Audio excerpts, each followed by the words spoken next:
नमस्ते। मीठे पल में आपका स्वागत है।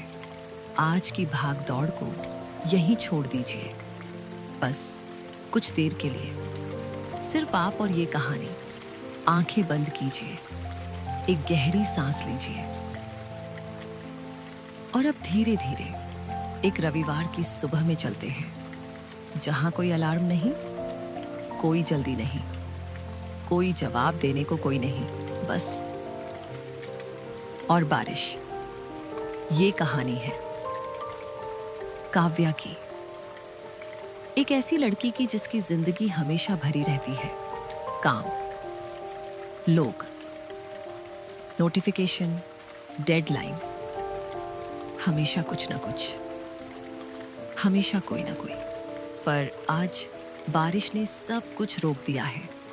आज वो अकेली है, सच में अकेली। पहली बार वो इस अकेलेपन से डर नहीं रही है, वो इसे महसूस कर रही है गहरे से। ये कहानी है खुद से मिलने की, बिना किसी शोर के, बिना किसी भाग दौड़ के, बस बारिश और एक शांत मन। काव्या की आंख खुली तो कमरे में हल्की सी धुंधली रोशनी थी। वो तेज धूप नहीं थी जो हर रोज उसे बिस्तर से उठा देती है। ये रोशनी नरम थी, फैली हुई, जैसे दिन को भी कोई जल्दी नहीं थी। एक पल वो सोचती रही, क्या वजह है? फिर उसने सुना, बारिश तेज नहीं, तूफानी नहीं, बस एक हल्की सी रिमझिम, जैसे कोई धीरे से जमीन से बात कर रहा हो। काव्या बिस्तर पर ही लेटी रही, सुनती रही बारिश की आवाज, अपनी सांसों की, अंदर बाहर, अंदर बाहर। उसे उठने की कोई जल्दी नहीं थी। और ये एहसास, ये कि उसे कहीं नहीं जाना है, किसी से नहीं मिलना है, कुछ साबित नहीं करना है, ये एहसास बहुत अच्छा था। वो उठी, खिड़की के पास गई, धीरे से खोला। हवा अंदर आई, ठंडी, उन हफ्तों की गर्मी के बाद राहत देने वाली। नीचे गली सूनी थी, गीली, चमकती हुई। एक ऑटो धीरे से गुजरा, ड्राइवर प्लास्टिक में लिपटा हुआ। काव्या बहुत देर तक वहीं खड़ी रही, बस देखती रही, बस सांस लेती रही। अकेलापन पहले अजीब लगा, जैसे कोई अनचाहा मेहमान, पर धीरे धीरे वो जम गया, जैसे बारिश पत्तों पर जम जाती है, बिना कहे, बिना मांगे। उसने चाय बनाई, जल्दी में नहीं, दूध उबला, अदरक निकली। उसने सही रंग आने तक इंतजार किया, फिर चाय का कप लिया और अपनी पसंदीदा जगह पर बैठ गई। खिड़की के पास वाली पुरानी कुर्सी, ना फोन, ना टीवी, बस चाय और बारिश।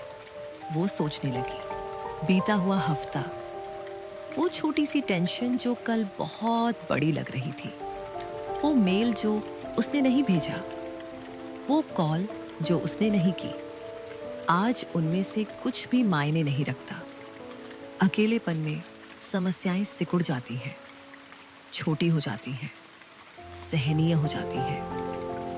काव्या ने एक घूंट चाय पी, सोचा, शायद यही तो होता है खुद से मिलना, बिना किसी शोर के, बिना किसी बहाने के। दोपहर होते होते उसके पेट में आवाज आई। उसने सोचा, क्या खाऊं? फिर उसे याद आया, अलमारी में बेसन था, टोकरी में प्याज, किचन में हरी मिर्च। उसने पकौड़े बनाने का फैसला किया। उसने प्याज काटी, पतले पतले टुकड़े, हरी मिर्च, थोड़ी सी हरा धनिया, बेसन मिलाया, पानी डाला, धीरे धीरे। घोल गाढ़ा होना चाहिए, ज्यादा पतला नहीं। उसने एक चुटकी हींग डाली, थोड़ा सा अजवाइन और फिर अपना सीक्रेट चाट मसाला भरपूर। कढ़ाई में तेल गरम हुआ, उसने छोटे छोटे गोले डाले, वो तड़कने लगे, फूलने लगे। पूरा किचन पकौड़ों की महक से भर गया, गरम, मसालेदार, सुकून देने वाली, जैसे नानी के किचन में बारिश वाली दोपहर। काव्या ने एक छोटी सी प्लेट में पकौड़े रखे, किचन के स्टूल पर बैठी, एक उठाया, गरम था, कुरकुरा, चाट मसाला जुबान पर लगा, तीखा, चटपटा, परफेक्ट। उसने एक और खाया, फिर एक और। कोई देख नहीं रहा था। वो अपने किचन में बारिश भरी रविवार को पकौड़े खा रही थी, और ये काफी था।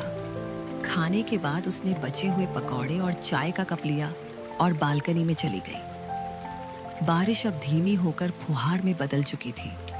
छोटी छोटी बूंदें हवा में तैर रहे थे। वो उसके चेहरे पर गिरी, ठंडी, हल्की, जैसे छोटी उंगलियां। काव्या ने आंखें बंद कर ली। फुहार उसकी पलकों पर जम गई, होठों पर, बाहों पर। उसने पोंछा नहीं, उसे रहने दिया। यही तो अकेलापन है, खालीपन नहीं। अकेलापन भरा होता है, अपने आप से भरा। ये एहसास कि तुम अपने लिए काफी हो, कि तुम्हें सन्नाटा भरने के लिए किसी और की जरूरत नहीं, कि तुम अपने विचारों के साथ बैठ सकती हो और डरो नहीं। काव्या ने आंखें खोली। बारिश की फुहार अब भी थी। उसने एक पकौड़ा खाया, चाय पी, और सोचा उसने कब अपना ख्याल रखा था, बिना किसी वजह के, बस ऐसे ही। शायद बहुत दिनों बाद, शायद पहली बार। वो अंदर आई, मुलायम सूती कुर्ता पहना जो बहुत धुल चुका था, पर इसलिए और भी अच्छा लगता था।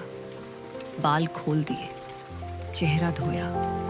बारिश अब और धीमी थी, जैसे पृष्ठभूमि में बजता हुआ कोई हल्का संगीत। उसने वो किताब उठाई जो उसने महीनों पहले शुरू की थी और कभी खत्म नहीं की।